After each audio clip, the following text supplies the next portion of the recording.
Good evening. Welcome to You Can't Handle the Truth Movies. I'm Chris, and that's all that matters. No, I'm joking. We've And started. this is James, I didn't realise we'd who started. wasn't paying any No, attention. not at all. But he's back in the room now, and we're going to review Thrash. You can't handle the truth. Which is the new movie on Netflix that's about bull sharks.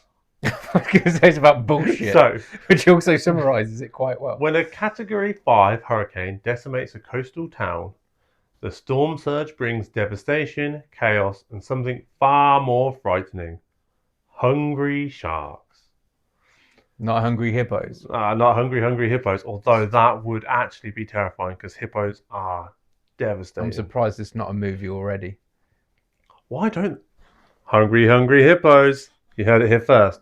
Right, so back onto Thrash. I'm going to talk about the things I liked first. I quite liked how it looked.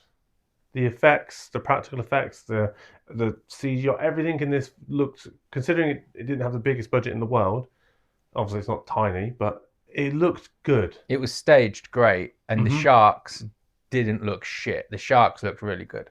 Yeah, It's so easy to have one of these movies, which I've seen a few similar, where they just put the CGI shark in, and it just looks terrible. The only thing I would say is during this whole thing, we've got there's a massive hurricane, and there's clouds, and you're in dark buildings and stuff like that.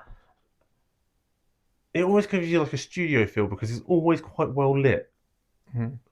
And normally that would be a good thing, but for this, I think some dark, dingy, suspenseful moments would have been a little bit better. Would have brought that out. It seemed a bit too much. Digimon? Oh man. What did you just say? Digimon? Are you continuing, or shall I take over? You take over. Okay, right.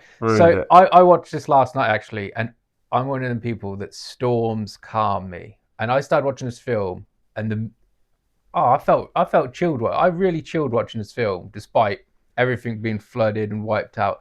And it was a very stereotypical movie where it's like a disaster and all that. But it wasn't like, like them volcano films of Day After Tomorrow, where it's just like an epic global thing going on. It's just like really affecting a small, well, not small area because it's America, but a smaller area. And I loved the first half of the film.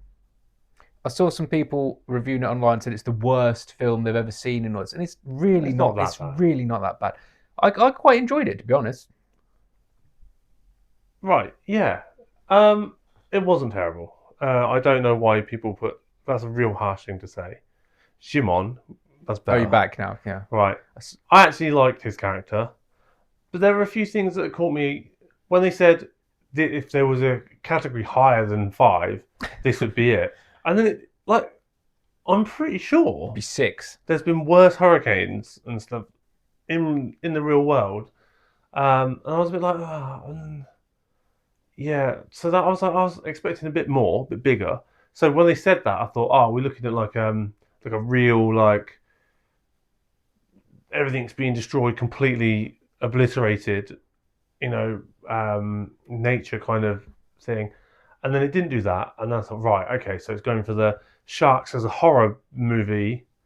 They didn't really do that either. No, yeah, it didn't. Yeah, And I was like, oh. and there was a lot of sharks. It was a lot of sharks.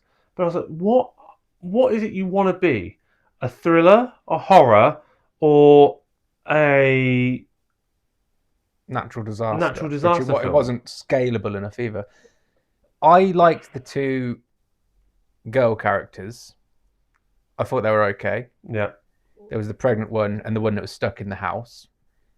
But then they had the side characters of the 3 kids, which they ended up having dynamite, and I don't know why they were in it. It was like they took a bit from Independence Day, where they had the traveller kids in it in the background for no real reason. Then it had the great white jumping out at the end. I was like, oh, let's take a bit of the T-Rex from the end of Jurassic Park. And you could just see glimpses from all these other films kind of thrown into it, influence it. But it didn't really find its own way after the first half. For the first half was a great setup. the second half, although it didn't, a lot of times with these natural disaster films, the second half I get a bit of a bore factor. I'm like, okay, just end. I didn't really get that, but also, yeah, it didn't really have its own thing going on. And the only thing that really took me out of it was when she punched the shark in the face, because she isn't Jason Statham. Okay. Scott Adkins would have kicked that shark. Oh yeah, Scott Adkins could kick its ass, but this woman that just give birth can't punch the shark in the face. That's the only thing that really took me out of the film. So yeah, we've gone a bit all over the place with this review, to be honest. We have. By the way, it sounds like Tony Jaa, who is one of my favourite martial art movie actors of all time, has beaten cancer, and he might be doing some films again soon. And I know it's got nothing to do with this film, but I just wanted to say it so everyone knew that there could be something great in the pipeline. What has that got to do with this film or what we're talking about? Exactly. Okay. I'm just a point I want to make out. I'm really happy about Tony Jaa. I am. Genuinely. I just don't know where it came from right now. Because, well, I don't know. Something about Jimon in a film just reminds me of Never Back Down, which is a good martial arts film, and then it just made me think of Tony Jaa. I don't know why. Nothing. No connection there really at all. And your score for this film? 5. 5. 5. I'm going to give it a 5.4. Okay. Because I enjoyed the first half, and people online are saying it's the worst film ever are wrong. It's definitely not. Go and watch Only Feet, and then come back to me. So yeah, let's give it 5.2 for Thrash. Yeah. Watchable. It's watchable, but that's not watchable? Is it not watchable? I think that's don't bother. It will be at the top, spelled wrong anyway. So whether it's watchable or don't bother, you'll find out soon enough. If you like this kind of film, it'll be all right. But most people will just pass on it. I have a friend that is obsessed with shark films. You have a friend. Ouch. He's saying all sorts of weird stuff in this video. He'll love this film. Anyway, thank you for watching. Please like and subscribe and listen to us go off topic in other.